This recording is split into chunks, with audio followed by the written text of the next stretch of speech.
یہ ایک ایسے خالص دینی و ملی پروجیکٹ کے بارے میں آپ نے بات کی ہے کہ جو ایک زمانہ دو زمانہ ایک دہائی دو دہائی کی بات نہیں ہے، نسلیں لگی ہیں تو آج ہم اس مقام پہ پہنچے ہیں۔ ہمارے بانی اپنے وقت کے مشہور مصنف حضرت جسٹس پیر محمد کرم شاہ الازہری رحمۃ اللہ علیہ ہیں، انہوں نے 1957 میں اس ادارے کی سنگ بنیاد رکھی تھی۔ ان کے بعد ابھی ہمارے اداروں کو آپ کے سجادہ نشین حضرت پیر محمد امین الحسنات شاہ صاحب زیدہ مجدہ اور میرے والد گرامی حضرت پیر سید زاہد صدیق شاہ صاحب لے کے چل رہے ہیں کہ ہم ہر طرح کے پروجیکٹس پہ کام کر رہے ہیں جو تعلیم کے لحاظ سے ہیں۔ ہم درس نظامی جو آپ کی دینی علوم کی ایک پہچان اس وقت آپ کے معاشرے میں موجود ہے اس پہ بھی کام کرتے ہیں، اور ہمارے پاس پڑھنے والے بیٹے 9 سال میں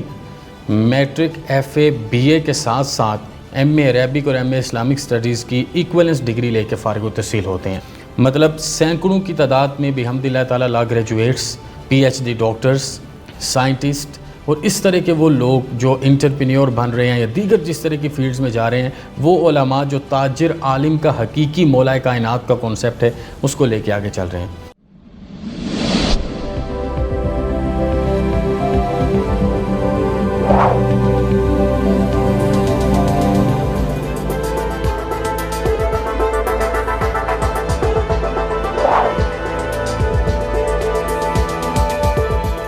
السلام علیکم ناظرین، شیئرنگ آف پروفیشنل وزڈم کے ساتھ میں ہوں علی رحمان خالد۔ آج جو مہمان ہمارے ساتھ موجود ہیں وہ رئیس ہیں جامعہ محمدیہ غوثیہ کے۔ ہم ان سے جانیں گے کہ ان کا خواب کیا ہے، انہوں نے اس ادارے کی تشکیل میں اپنا حصہ کیسے ڈالا، اور خاص طور پہ آج کل کے دور میں ہم دین اور دنیا کو ساتھ ساتھ لے کے کیا کوئی ایسا تعلیمی نظام قائم کر سکتے ہیں جس میں دونوں کا تناسب برابر ہو اور ہم کامیابی کی طرف جا سکیں۔ آئیے ان سے ملاقات کرتے ہیں اور جانتے ہیں۔ بہت بہت شکریہ سید عتیق الرحمان بخاری صاحب آپ کی تشریف آوری کا۔ سر، آپ کا تعلیم و تدریس کے ساتھ تعلق ہے، آپ اس طرف کیسے آئے اور آپ جامعہ محمدیہ غوثیہ میں رئیس کے طور پہ بھی اپنے فرائض انجام دے رہے ہیں؟ یہ ادارہ کن کن پروجیکٹس پہ کام کر رہا ہے اور کس کس طرح سے طلبہ اور طالبات کی تعلیم میں ترویج و اشاعت کا کام کر رہا ہے؟ بسم اللہ الرحمن الرحیم۔ سب سے پہلے تو علی بھائی آپ کا بہت شکریہ، اور قاسم علی شاہ صاحب کا اور ان کی فاؤنڈیشن کا میں دل کی عطا گہرائیوں سے شکر گزار ہوں کہ آج مجھ جیسے طفل مکتب کو چند جملے کہنے کا موقع ملے گا۔ یہ ایک ایسے خالص دینی و ملی پروجیکٹ کے بارے میں آپ نے بات کی ہے کہ جو ایک زمانہ دو زمانہ ایک دہائی دو دہائی کی بات نہیں ہے، نسلیں لگی ہیں تو آج ہم اس مقام پہ پہنچے ہیں۔ ہمارے بانی اپنے وقت کے مشہور مصنف حضرت جسٹس پیر محمد کرم شاہ الازہری رحمۃ اللہ علیہ ہیں، انہوں نے 1957 میں اس ادارے کی سنگ بنیاد رکھی تھی، اور اس ارادے سے رکھی تھی کہ دونوں آنکھیں روشن ہوں گی تو پھر ہی ملت کامیاب ہوگی۔ کون سی دونوں آنکھیں؟ دین کی بھی اور دنیا کی بھی، اور اگر ان دونوں آنکھوں میں سے کوئی ایک آنکھ روشن نہ ہوئی تو ہم وہ کامیابی اور کامرانی حاصل نہیں کر سکیں گے۔ ان کے بعد ابھی ہمارے اداروں کو آپ کے سجادہ نشین حضرت پیر محمد امین الحسنات شاہ صاحب زیدہ مجدہ اور میرے والد گرامی حضرت پیر سید زاہد صدیق شاہ صاحب لے کے چل رہے ہیں۔ جناب نے مجھ سے یہ سوال کیا تو میں عرض کرنا چاہوں گا کہ ہم ہر طرح کے پروجیکٹس پہ کام کر رہے ہیں جو تعلیم کے لحاظ سے ہیں۔ ہم درس نظامی جو آپ کی دینی علوم کی ایک پہچان اس وقت آپ کے معاشرے میں موجود ہے اس پہ بھی کام کرتے ہیں، اور ہمارے پاس پڑھنے والے بیٹے 9 سال میں میٹرک ایف اے بی اے کے ساتھ ساتھ ایم اے عربک اور ایم اے اسلامک اسٹڈیز کی ایکویلنس ڈگری لے کے فارغ التحصیل ہوتے ہیں الحمدللہ۔ بیٹیاں جو ہیں ان کا 6 سال کا نصاب ہم نے ترتیب دیا ہے، وہ اس میں سے گزرتے ہیں۔ اس کے بعد تحفیظ القرآن، سیرت، تفسیر، ان ساری چیزوں کو بھی ہم لے کے چلتے ہیں۔ تقریباً 500 سے زائد برانچز اس وقت پورے پاکستان میں فری آف کاسٹ 1 لاکھ سے زائد بیٹوں اور بیٹیوں کو دین اسلام کی وہ تعلیم دے رہے ہیں جس میں وہ میدان عمل میں آ کے اپنے وطن کے لیے کردار بھی ادا کر رہے ہیں۔ مطلب سینکڑوں کی تعداد میں بحمد اللہ تعالیٰ law graduates, P H D doctors, scientist اور اس طرح کے وہ لوگ جو انٹرپرینیور بن رہے ہیں یا دیگر جس طرح کی فیلڈز میں جا رہے ہیں، وہ علماء جو تاجر عالم کا حقیقی مولا کائنات کا کانسیپٹ ہے اس کو لے کے آگے چل رہے ہیں۔ بحمد اللہ تعالیٰ 2 سال پہلے ہم نے اسکول سسٹم شروع کیا ڈائریکشن گروپ آف سکولز کے نام سے، اور اس کے 150 سے زائد ایم او یو سائن ہو چکے ہیں۔ بحمد اللہ تعالیٰ پورے پاکستان میں یہ اسکول سسٹم کنسیپشنل انڈرسٹینڈنگ کے ساتھ ساتھ جدید دور کے تقاضوں کو ہم آہنگ کرنے کے لیے اپنا کام کر رہا ہے۔ اسی طرح ہم اپنے اداروں کے پلیٹ فارم سے ایک ویلفیئر دارالحکمت سکولز کے نام سے بھی ایک سسٹم چلا رہے ہیں۔ بحمد اللہ تعالیٰ باذن اللہ تعالیٰ اللہ پاک کا جتنا بھی شکر ادا کریں، اپنے ریسرچ انسٹیٹیوٹس اس وقت کام کر رہے ہیں، اور سب سے بڑی کامیابی یہ ہے کہ ہم اپنی international university Alkaram international university منظور کروانے کے قریب ہیں، اور اس کا بل سینٹ میں پہنچ چکا ہے۔ انشاءاللہ العزیز وہاں سے پاس ہوگا، اور یہ ایک ایسی یونیورسٹی ہوگی جو دین اور دنیا کی خیر لے کر میرے اور آپ کے سامنے ظاہر ہوگی۔ میں جو چیز آپ کے سامنے عرض کرنا چاہتا ہوں وہ یہ ہے کہ 35,000 سے زائد بیٹیاں اور بیٹے عرصہ 60-63 سال میں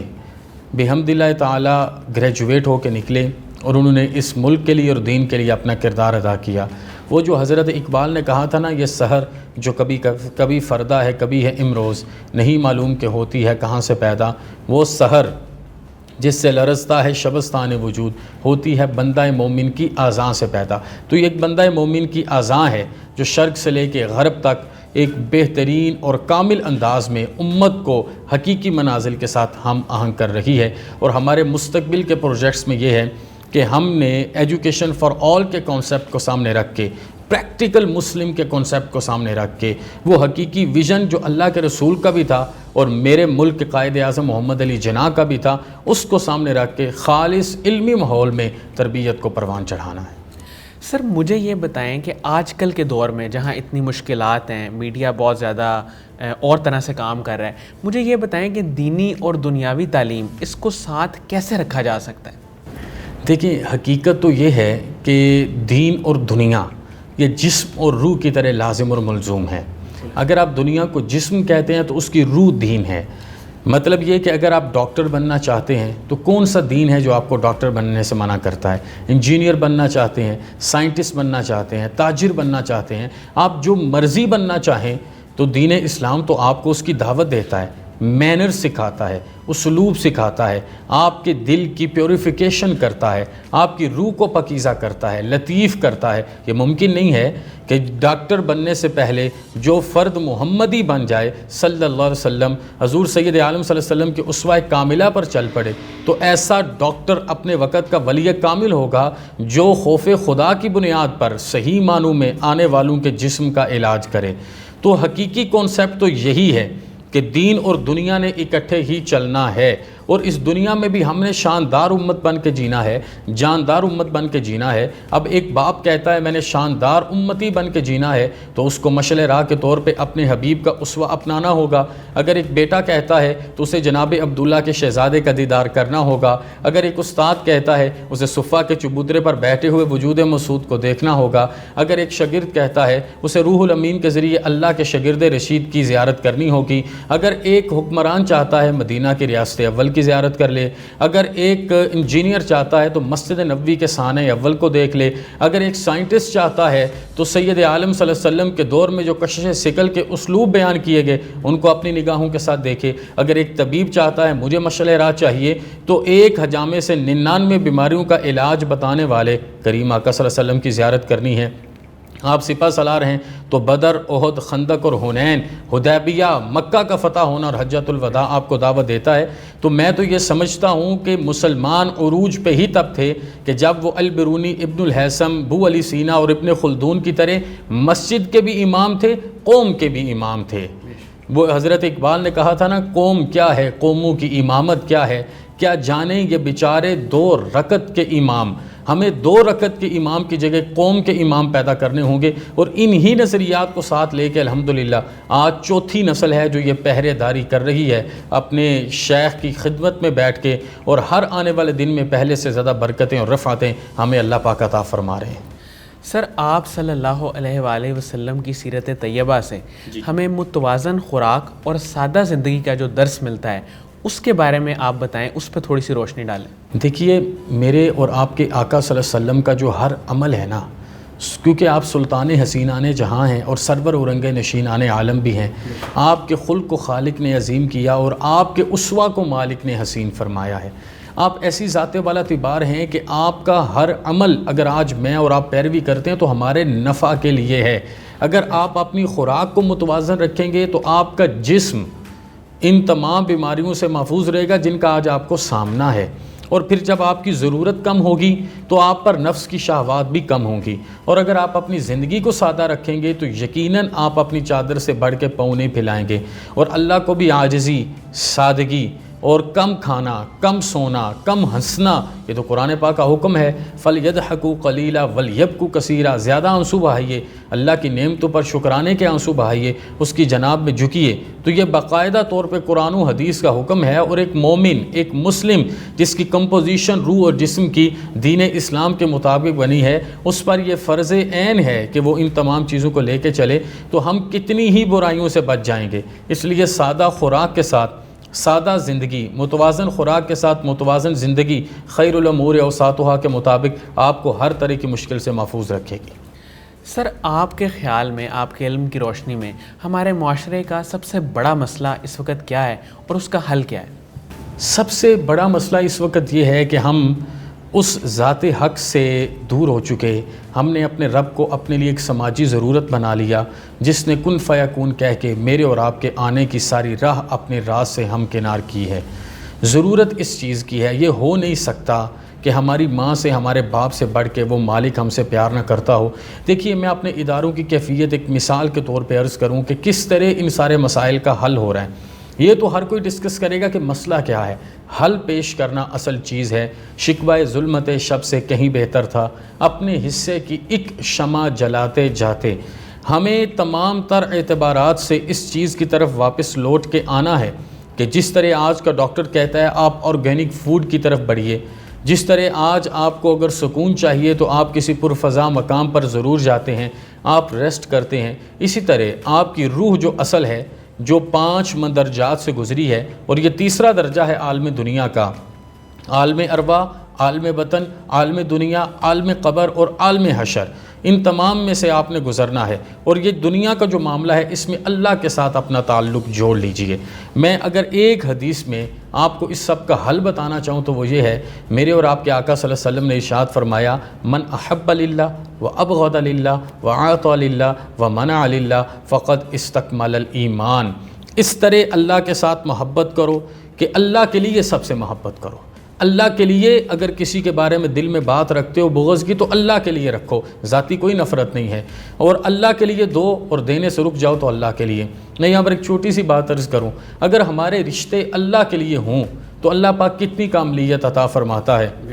میں اپنے والد گرامی مرتبت کی زندگی کے شب و روز دیکھتا ہوں کہ انہوں نے لوگوں کی اولاد کو اپنی اولاد سے بہتر جانا، بہتر سمجھا۔ ان کے، میں کوئی خود نمائی کے لیے یہ چیز عرض نہیں کروں گا، میں تحدیث نعمت کے طور پہ عرض کروں گا کہ ان کے جوڑے، ان کے جوتے سیدھے کیے۔ علماء کا جو ایک کانسیپٹ تھا کہ یہ صرف مارکیٹ کے وہ گرے پڑے لوگ ہیں جن کو کوئی چیز نہیں آتی تو وہ دین پڑھتے ہیں، ان کو اٹھا کے بیوروکریٹ لیول پر لے کے گئے، اور اس کے ساتھ ساتھ ان کی دل اور روح کو پاک کیا، اور اللہ کی محبت اور اللہ کے رسول کی حقیقی محبت ان کے اندر جاگزیں کی۔ تو آج کیا ہے، میرا رب ریٹرن عطا فرماتا ہے کہ ہم 4 بہن بھائی ہیں، چاروں کو حفاظ بھی بنایا، اور چاروں اس وقت PhD لیول پر ہیں، اور اسی طرح ایک خاندان کے 43 لوگوں کو دین اسلام کی بھی نعمت عطا فرمائی اور دنیا میں بھی عزت عطا فرمائی۔ تو سب سے بڑا مسئلہ اللہ سے دوری کا ہے،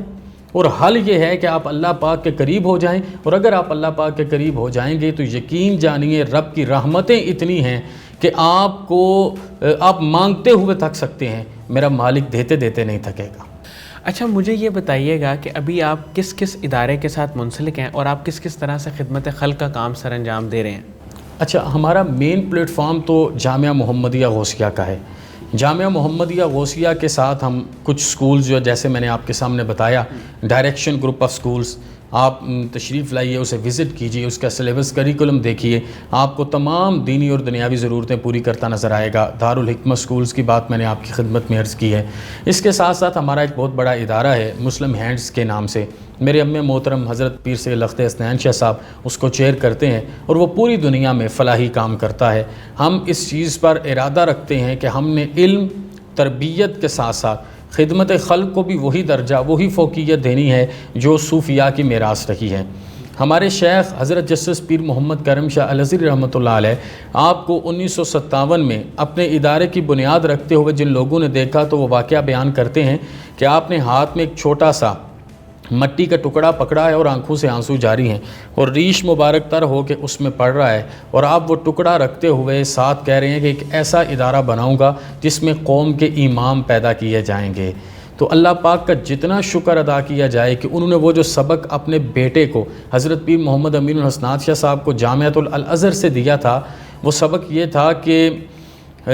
جتنے بھی لوگ جہاں میں کام کر رہے ہیں وہ کسی اپنے ارادے کے لیے آئے ہیں، لیکن جو آپ کا ارادہ ہے وہ یہ ہے، گرچہ بت ہیں جماعت کی آستینوں میں، مجھے ہے حکم اذاں لا الہ الا اللہ۔ تو ہر اس جگہ پر آپ ہمیں دیکھیں گے اللہ اور اس کے رسول کی رضا میں، جس جگہ پر قوم کو، جس جگہ پر ملت کو، جس جگہ پر امت کو اپنے پروانوں کی ضرورت ہے، تو تمام پلیٹ فارم سے ہم کام کر رہے ہیں۔ ابھی ہم الحمدللہ ورچوئل اکیڈمیز کی طرف بڑھ رہے ہیں، کلاؤڈ بیس سافٹ ویئرز کی طرف بڑھ رہے ہیں، اپنے لوگوں کو آن لائن سسٹم پر لے کے آ رہے ہیں۔ ضیاء القرآن ای لرننگ کا ایک پورا پلیٹ فارم ہم منظم کرنے جا رہے ہیں۔ حسنات ٹی وی کے نام سے ہم اپنا ایک پروجیکٹ الحمدللہ شروع کر چکے ہیں اور اس کو ساتھ لے کے جا رہے ہیں۔ اور سب سے بڑی کامیابی اور کامرانی یہ ہے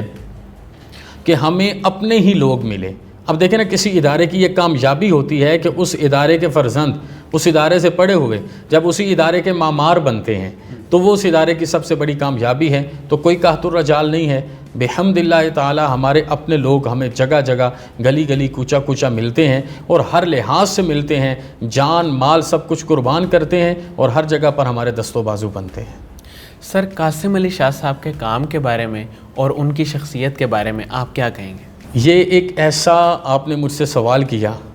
کہ میں آج آپ کے سامنے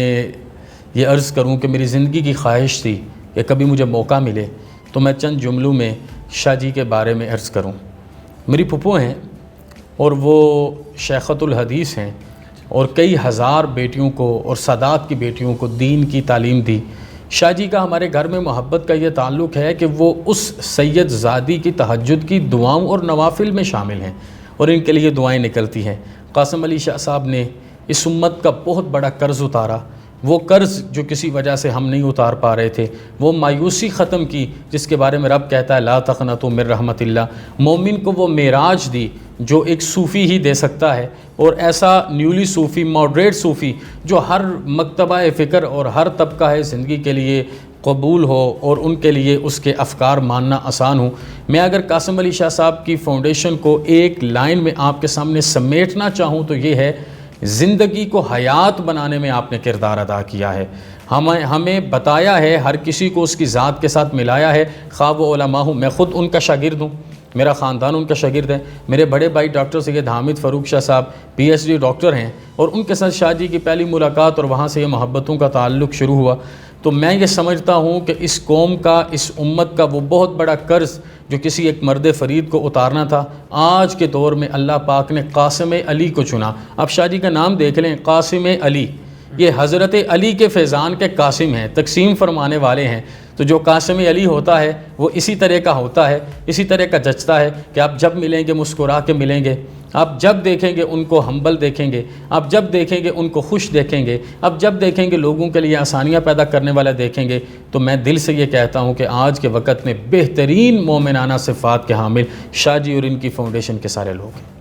بہت بہت شکریہ سید عتیق الرحمان صاحب، آپ کی تشریف آوری کا، آپ نے ہمارے لیے وقت نکالا۔ ناظرین، مجھے امید ہے کہ جو لوگ ان کی گفتگو سے مفید ہونا چاہتے تھے، اور یقیناً سبھی ہونا چاہتے تھے، ان کے لیے انٹرویو انتہائی مفید ثابت ہوگا۔ بہت بہت شکریہ، اپنا بہت ہی خیال رکھیے گا۔ اللہ حافظ۔